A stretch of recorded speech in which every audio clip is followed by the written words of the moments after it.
This week's episode is dedicated to the loving memory of my friend, Tony Rodriguez, who passed away 4 years ago on May 18th at the age of 39 after a brave fight against cancer. Tony was a dear friend and sports fan and lifelong member of the Hoodwood. The show is dedicated to her and other friends that I and listeners out there have lost battling cancer, and to those who are fighting the fight themselves or with someone they care about. Hoodwood stands with you. And now, sports from the Hoodwood.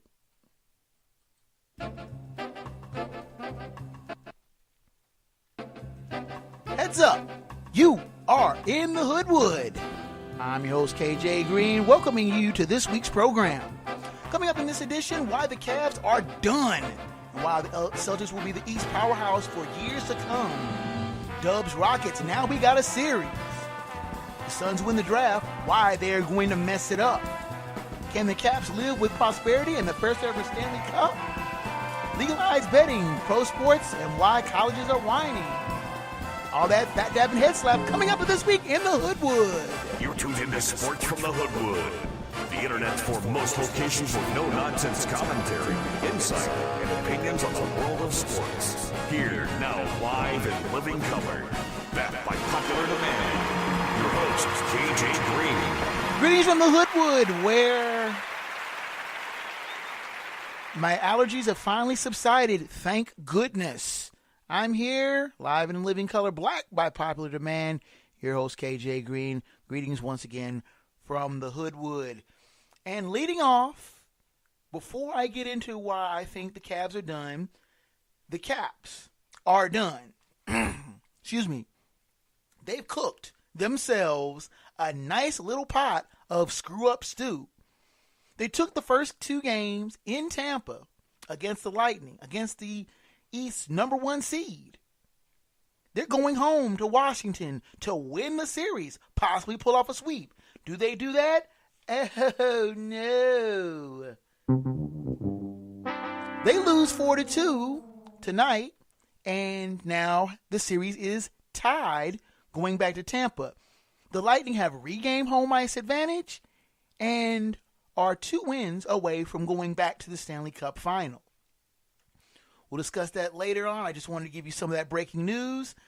But let's talk about why I think the Cleveland Cavaliers are done. Just like last week when I was saying that Toronto was about finna get swept. And as I said before, I was saying Toronto about finna get swept. Now, it's instead of taking, you can say Toronto, let's just say Cleveland. Cleveland about finna get swept. Point blank. Bron can't do it all on his own. Against a multifaceted, dynamic team like the Celtics, a team who seems to come at you in so many different ways. Look at Game 2, where all 5 starters scored in double figures. Now, Bron had 42. He had a triple-double. He had 15 rebounds. Kevin Love had 15 rebounds to go along with 22 points. But the Cavs had one other player score in double figures, Kyle Korver, with 15 points off the bench. He had 11 points off the bench. Now, granted, the Celtics only had one bench player scoring double figures, but that was Marcus Smart, who's considered a sixth man, and his 11 points and 5 boards don't even begin to illustrate his usefulness as a glue guy and a sticky defender. But seriously, folks, the Celtics are playing a starless team ball system that's frustrating and stymieing the Cavs. You look at the Cavs, it's Bron and who else? Think about it. Bron's going to get his, but they're forcing the other players to step up. And aside from Love, who's had workmanlike games, the Cavs have no other players that are stepping up and filling roles. I mean, me saying starters ball by the Celtics aren't disparaging Marcus Morris, Al Horford, Jason Tatum, Terry Rozier, and Jaylen Brown as individual players. But had the Celtics had Kyrie Irving and or Gordon Hayward, they wouldn't be asked to do as much. And one has to wonder if the series would be different had either both these players been playing.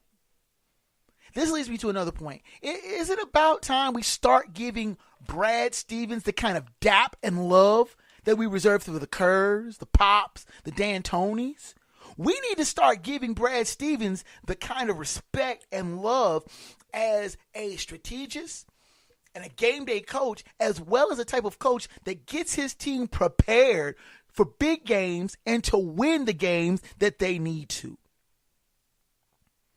I was at the national championship back in 2010 when Brad Stevens was coaching Butler, a team that by all rights should never have gotten to one Final Four, much less two Final Fours. I mean, I was the first to admit to when Brad Stevens jumped from Butler to the Celtics that he was going to be in over his head. I mean, he took these two Butler teams that were talented, but in no means world beaters, to the national championship. I was at the national championship when Gordon Hayward took that half-court shot to win the national championship, and where I was sitting at, I could look right at Coach Krzyzewski, and he had this look on his face like, uh-oh, I'm about to get done here. Now, the shot was too strong, of course, and it bounced off the back iron. I honestly would have loved to have seen that shot go in, because I think they would have tried to blow the roof off of Lucas Oil Stadium that night in Indianapolis. But Hayward missed a shot and Butler lost the game. But that takes nothing away from the type of coaching job that Brad Stevens has done. And when he moved from college to the pros, he had made this move adroitly and has become one of the NBA's great in-game strategists, and a coach who was not overwhelmed by the pro game. Instead, his tactics and laconic coaching manner has worked brilliantly, and he's made the Celtics a up-and-coming powerhouse. And the Cavs are about to get caved in. You know, my final thought, I'll tell you, while May 21st will be a red letter day in Cleveland, but not for the way you think it would be. Turning to the West now, the Dubs and Rockets, now we have a series. I mean, after the Warriors won Game 1 in almost dismissive fashion, the pundits were all saying, oh, the Dubs are too strong for the Rockets, and it's going to be a sweep, or it's going to be a gentleman's sweep, if that much. They might win one game. The Warriors might look bored and lose Game 4. But it's not going to be a series. The Rockets can't win playing iso ball. And truth be told, they can't.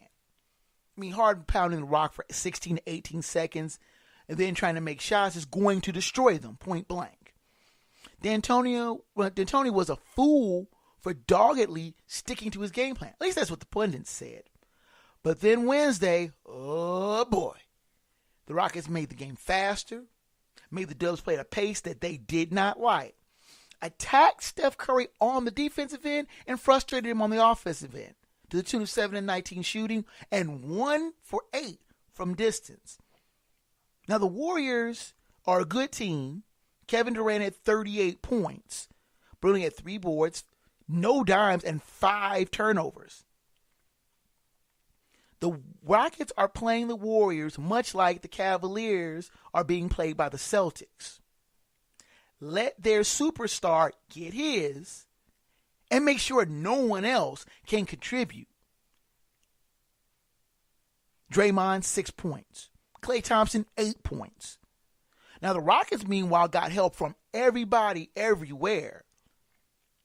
I mean, you had the usual suspects, CP3 being his usual iconoclastic self, dishing the ball, playing great defense. But you had players like P.J. Tucker, 22 points. Trevor Ariza, 19. Eric Gordon, 27 off the bench. Are you serious?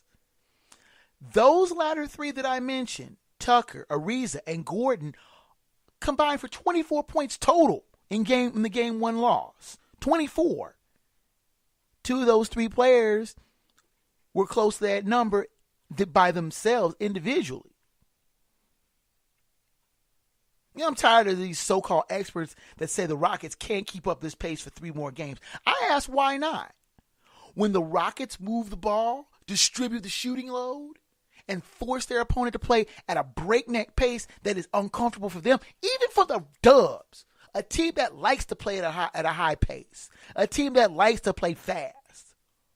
But when a team can keep up with them and turn them into a one-dimensional team, the Warriors play fast, but they don't play this fast. And Steph Curry is still a bit gimpy. Coming off that MCL sprain, he's more of a liability. Now the Rockets saw this and attacked Curry at every juncture. He was having to fight through screens, having to move laterally, something he is clearly not comfortable doing. You can look at Steph Curry and see he's not comfortable on defense. He's never been that much of a defensive stalwart, but the Warriors could hide him a little better. Now the Rockets are going at Steph Curry and going at him hard, and they are making the Warriors pay for Steph Curry's injury. No fewer than 42 points were scored by players that Curry was attempting to guard. The Rockets saw this weakness and exploited it time and time again. When they rotated help, the ball was kicked out to the open man, and more often than not, the Rockets cashed in. Now, are the Warriors in full-blown trouble? Not yet. But this is going to be a series. This isn't going to be a gentleman's sweep. I still say the series goes 7 and the Rockets come out on top. But they have validated what I've said all along. The Dubs can be beaten. We'll come back with some more thoughts on the NBA draft. Look at the NHL playoffs. And a bunch of things up on deck. Stay close.